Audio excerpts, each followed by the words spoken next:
بسم اللہ الرحمن الرحیم۔ امیر المومنین حضرت علی کرم اللہ وجہہ اپنے خطبہ نمبر 107 میں ارشاد فرماتے ہیں،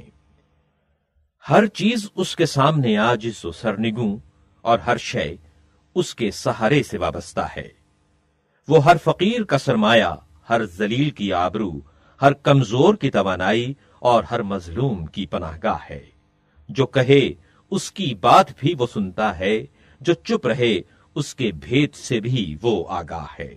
جو زندہ ہے اس کے رزق کا ذمہ اس پر ہے، اور جو مر جائے اس کا پلٹنا اسی کی طرف ہے۔ اے اللہ، اے رب کعبہ، آنکھوں نے تجھے دیکھا نہیں کہ تیری خبر دے سکیں، بلکہ تو اس وصف کرنے والی مخلوق سے پہلے موجود تھا۔ تو نے تنہائی کی وحشتوں سے اکتا کر مخلوق کو پیدا نہیں کیا، اور نہ اپنے کسی فائدے کے پیش نظر ان سے اعمال کرائے جسے تو گرفت میں لانا چاہے۔ وہ تجھ سے آگے بڑھ کر جا نہیں سکتا، اور جسے تو نے گرفت میں لے لیا پھر وہ نکل نہیں سکتا۔ جو تیری مخالفت کرتا ہے وہ ایسا نہیں کہ وہ تیری فرما روائی کو نقصان پہنچائے، اور جو تیری اطاعت کرتا ہے وہ ملک کی وسعتوں کو بڑھا نہیں سکتا، اور جو تیری قضاء و قدرت پر بگڑ اٹھے وہ تیرے امر کو رد نہیں کر سکتا، اور جو تیرے حکم سے منہ موڑ لے وہ تجھ سے بے نیاز نہیں ہو سکتا۔ ہر چھپی ہوئی چیز تیرے لیے ظاہر، اور ہر غیب تیرے سامنے بے نقاب ہے۔ تو ابدی ہے جس کی کوئی حد نہیں، اور تو ہی سب کی منزل منتہا ہے کہ جس سے کوئی گریز کی راہ نہیں، اور تو ہی وعدہ گاہ ہے کہ تجھ سے چھٹکارا پانے کی کوئی جگہ نہیں مگر تیری ہی ذات ہے کہ ہر راہ چلنے والا تیرے قبضے میں ہے،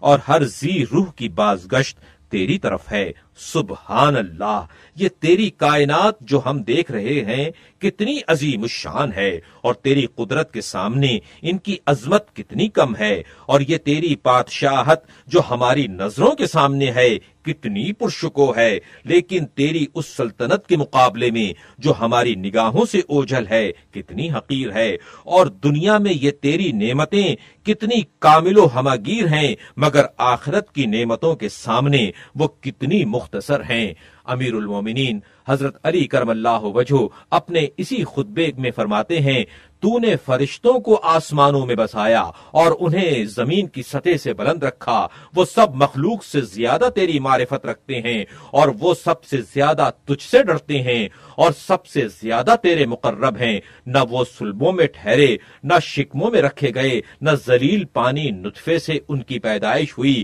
نہ زمانے کے حوادث نے انہیں منتشر کیا۔ وہ تیرے قرب میں اپنے مقام منزلت کی بلندی اور تیرے بارے میں خیالات کی یکسوئی اور تیری عبادت کی فرما روائی اور تیرے احکام میں عدم غفلت کے باوجود اگر تیرے رازہائے قدرت کی اس تہ تک پہنچ جائیں کہ جو ان سے پوشیدہ ہے، تو وہ اپنے اعمال کو بہت ہی حقیر سمجھیں گے اور اپنے نفسوں پر حرف گیری کریں گے، اور یہ جان لیں گے کہ انہوں نے تیری عبادت کا حق ادا نہیں کیا اور نہ کما حقہ تیری اطاعت کی ہے۔ میں خالق و معبود جانتے ہوئے تیری تسبیح کرتا ہوں، تیرے اس بہترین سلوک کی بنا پر جو تیرا اپنے مخلوقات کے ساتھ ہے۔ تو نے ایک ایسا گھر جنت بنایا ہے کہ جس میں مہمانی کے لیے کھانے پینے کی چیزیں، حوریں، غلمان، محل، نہریں، کھیت اور پھل مہیا کیے ہیں۔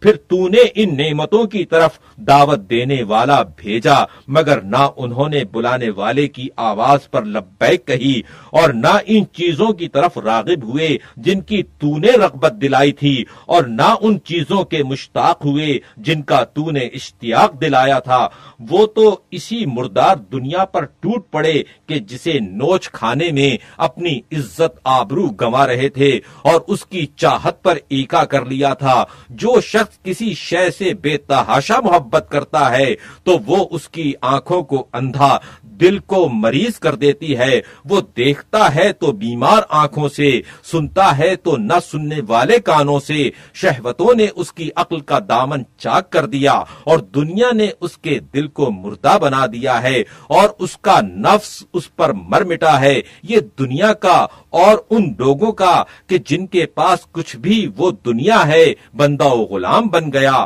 جدھر وہ موڑتی ہے ادھر یہ مڑتا ہے، جدھر اس کا رخ ہوتا ہے ادھر ہی اس کا رخ ہوتا ہے۔ نہ اللہ کی طرف سے کسی روکنے والے کے کہنے سننے سے وہ رکتا ہے، اور نہ ہی اس کے کسی واز و بند کرنے والے کی نصیحت مانتا ہے، حالانکہ وہ ان لوگوں کو دیکھتا ہے کہ جنہیں عین غفلت کی حالت میں وہاں پر جکڑ لیا گیا، کہ جہاں نہ تدارک کی گنجائش اور نہ دنیا کی طرف پلٹنے کا موقع ہوتا ہے، اور وہ کس طرح وہ چیزیں ان پر ٹوٹ پڑیں کہ جن سے وہ بے خبر تھے، اور کس طرح اس دنیا سے جدائی کی گھڑی سامنے آ گئی کہ جس سے پوری طرح مطمئن تھے، اور کیوں کر آخرت کی ان چیزوں تک پہنچ گئے کہ جن کی انہیں خبر دی گئی تھی۔ اب جو مصیبتیں ان پر پڑی ہیں انہیں بیان نہیں کیا جا سکتا۔ موت کی سختیاں اور دنیا کو چھوڑنے کی حسرتیں مل کر انہیں گھیرے لیتی ہیں، چنانچہ ان کے ہاتھ پیر ڈھیلے پڑ جاتے ہیں